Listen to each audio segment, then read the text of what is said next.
በስመ አብ ወወልድ ወመንፈስ ቅዱስ አሐዱ አምላክ አሜን። በት መንገድ ሳይሆን በሌላ መንገድ ደግሞ የተመለሱ ሰዎች እዚህ ጋር ቁጭ ብለው እናያለን።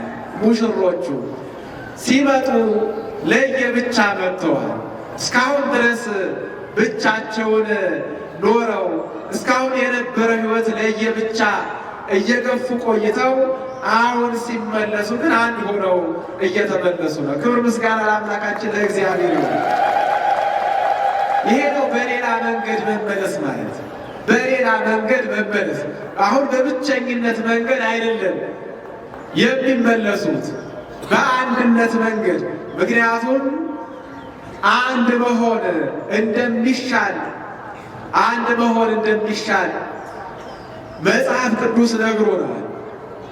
መጽሐፍ ቅዱስ ነግሮናል። እነዚህ ለየብቻቸው በነበሩበት ሰዓት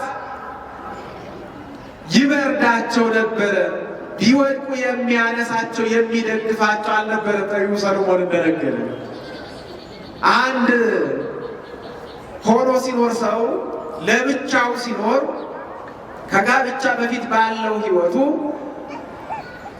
ደስተኛ ሆኖ መኖር እንደማይችል፣ ቢወድቅ የሚያነሳው እንደሌለ፣ ቢተኛ እንደማይሞቀው፣ ቢደርብ ቢለብስ እንደማይሞቀው ይነግረናል ጠቢቡ ሰሎሞን።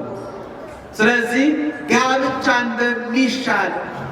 እንደሚሻል ሰው ለብቻው መኖሩ ጥሩ እንዳልሆነ ይነግረናል፣ ያስተምረናል። በመሰረቱ ሰው ብቻው ይሆን ዘንድ መልካም እንዳልሆነ ከመጀመሪያው የነገረን እግዚአብሔር። አዳም ለብቻው ፈጠረው፣ ምቾት እንዳልተሰማው አየ። የተፈጠሩ ፍጥረታት ሁሉ ወንድና ሴት ሆነው ሲደሰቱ፣ አዳም ግን በብቸኝነቱ እንደተከፋ ደስተኛ እንዳልሆነ በተመለከተ ጊዜ ሰው ብቻውን ይሆን ዘንድ መልካም አይደለም፣ ንግበር ሎቱ ቢጸ ዘትረድኦ፣ የምትረዳው ጓደኛ፣ የምትረዳው ረዳት የምትሆነው ጓደኛ እንፍጠርለት ብለው ሥላሴ ከጎኑ ሔዋንን እንደፈጠሩለት መጽሐፍ ቅዱስ ይነግረናል። ስለዚህ ሰው ብቻው ይሆን ዘንድ መልካም አይደለም። ስለዚህ በብቸኝነት ያላችሁ ወጣቶች፣ ብቸኝነት ለኃጢአት ለጥፋት ያጋልጣል። በእውነት ከእግዚአብሔር ይለያል። ለብዙ ኃጢአቶች የተጋለጥን እንሆናለን። በዚህ ምክንያት ዛሬ ኑሮ አስመርሮን እጅግ ትዳርን ፈርተን ነገር ግን ከኃጢአት ሳንርቅ እግዚአብሔርን እያሳዘንን የምንኖር ካለን ወደዚህ ወደ ተቀደሰ ሕይወት በረከት ወደሚገኝበት ሕይወት ፍጹም መባረክ ወዳለበት ሕይወት መምጣት ያስፈልጋል። ወጣቶች እርግጥ ነው ያለንበት ዘመን ከባድ እንደሆነ እናውቃለን። ሊያስፈራችሁ ይችላል።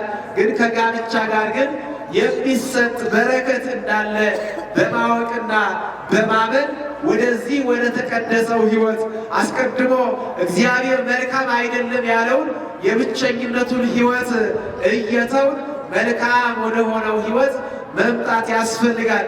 ስለዚህ የመጣንበትን መንገድ እስካሁን የኖርንበትን መንገድ ትቶ ወደ ቤተ ክርስቲያን መጥቶ እንዲህ በቤተ ክርስቲያን በሥርዓተ ተክሊል በሥርዓተ ቤተ ክርስቲያን ከብሮ አንድ ሆኖ በሌላ መንገድ መመለስ ያስፈልጋል። እነዚህ ወንድሞቻችን ዛሬ በሌላ መንገድ ነው እየተመለሱ ያሉት። በቅዱስ ቁርባን ከብረው ክርስቶስ በሕይወታቸው ውስጥ ነግሶ እነሱ የክርስቶስ ክርስቶስ የነሱ እነሱ በክርስቶስ ክርስቶስ በእነሱ ሆኖ ነው እየተመለሱ ያሉት። በጣም የተለየ መንገድ ነው ይሄ መንገድ።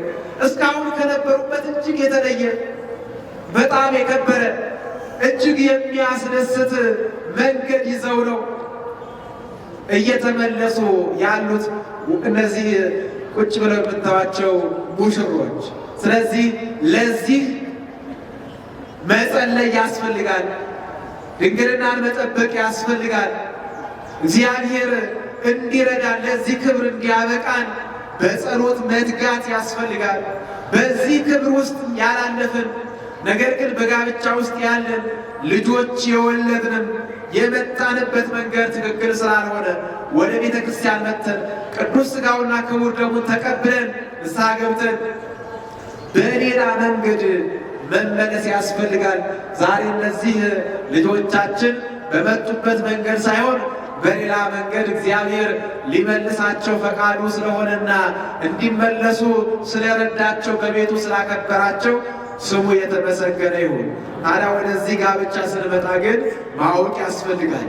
አሁን ሁለት አይደሉም፣ ከአሁን በኋላ ሁለት አይደሉም ይለናል። ሌሊት በተነበበው የወንጌል ክፍል በማቴዎስ ወንጌል ምዕራፍ 19 ላይ ከቁጥር 3 ጀምሮ በተነበበው የመጽሐፍ ቅዱስ ክፍል ውስጥ ሰው እናትና አባቱን ይተዋል፣ ከሚስቱም ጋር ይተባበራል፣ አንድ ይሆናል።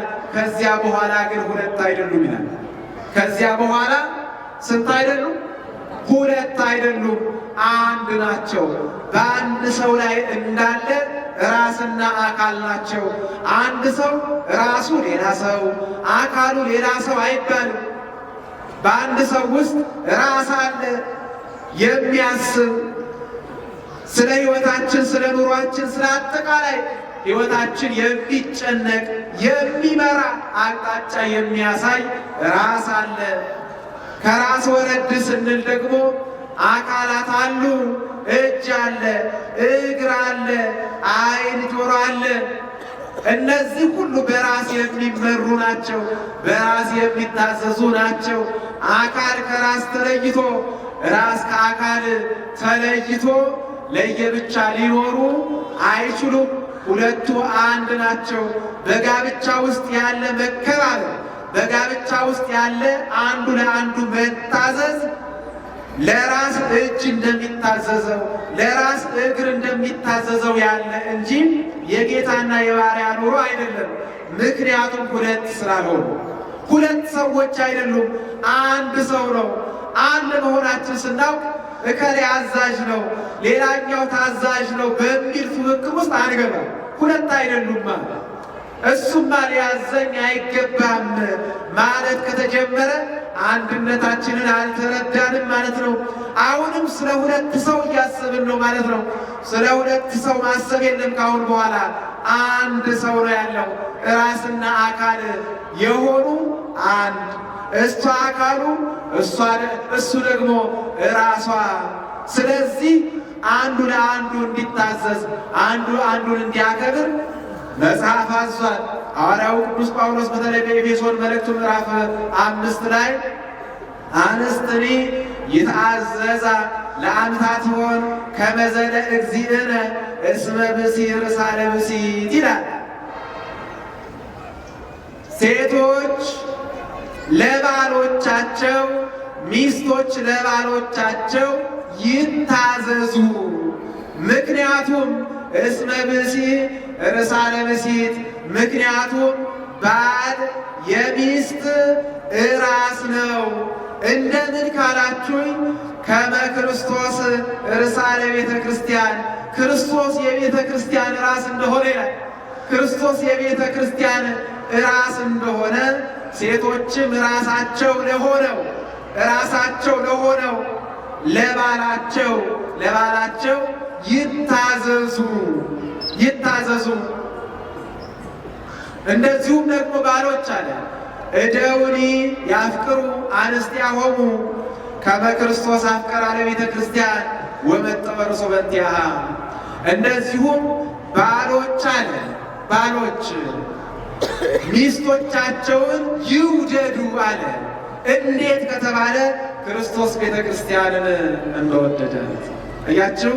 ባል ሚስቱን መውደድ ያለበት ክርስቶስ ቤተ ክርስቲያንን በወደደበት ፍቅር ነው።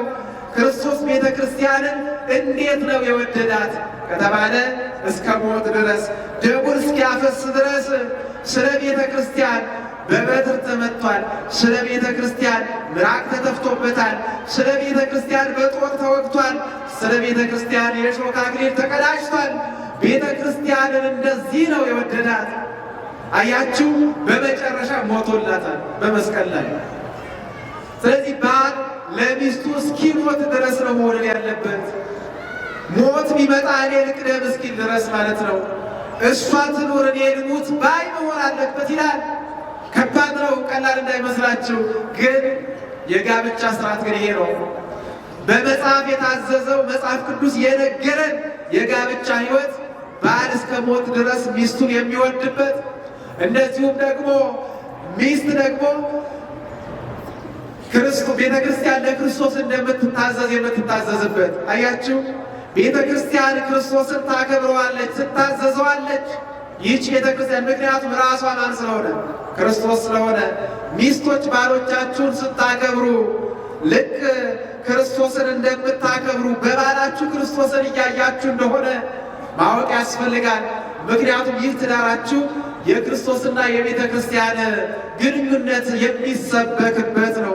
የዚች ቤተ ክርስቲያን ራስ ክርስቶስ ነው፣ አካሉ ናት። እኛ ሁላችን የክርስቶስ ብልቶች ነን።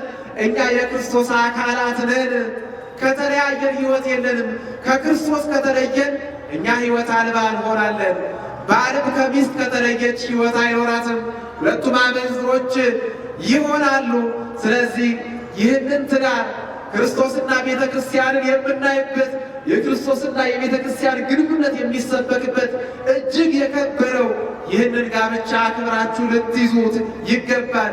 ለባል መታዘዝ ለክርስቶስ መታዘዝ እንደሆነ ማወቅ፣ ሚስትን መውደድ ክርስቶስ ቤተ ክርስቲያንን በወደደበት ፍቅር መውደድ እንደሆነ ማወቅ መረዳት ያስፈልጋል። ስለዚህ ዛሬ ለትልቅ ክብር በቅታችኋል። በእግዚአብሔር ቤት ወንጌሉን ጨብጣችሁ እግዚአብሔር አንድ አድርጓችኋል፣ አክብሯችኋልና ያከበራችሁን እግዚአብሔር ማክበር፣ በትዳራችሁ እርስ በርሳችሁ መከባበር፣ ባልና ሚስት አንድ አካል እንደሆነ እንጂ እንደ ሁለት አካል እየታየ ፉክክር ውስጥ መግባት በፍጹም ተገቢ አይደለም። ባል ምንም ነገር ለሚስቱ ቢያደርግ ለሚስቴ ይህንን አደረግኩ አይልም። ምክንያቱም ራስ አስቦ ለእጅ ቀለበት ለእግር አምባር ቢገዛ ለእግሬ እኮ እንዲገዛሁለት ብሎ በገዛው ባደረገው ነገር ራሱን አያመሰግንም። ለራሱ ስላደረገ ማለት ነው። ጥሩ ሱፍ ለሰውነቴ ያለበስኩ ብሎ ሰው አይመጻደቅም። እኔ ደግ ስለሆንኩ ነው ለሰውነቴ መሸፈኛ ልብስ የገዛሁት አይልም። ምክንያቱም ለራሱ ስለሆነ።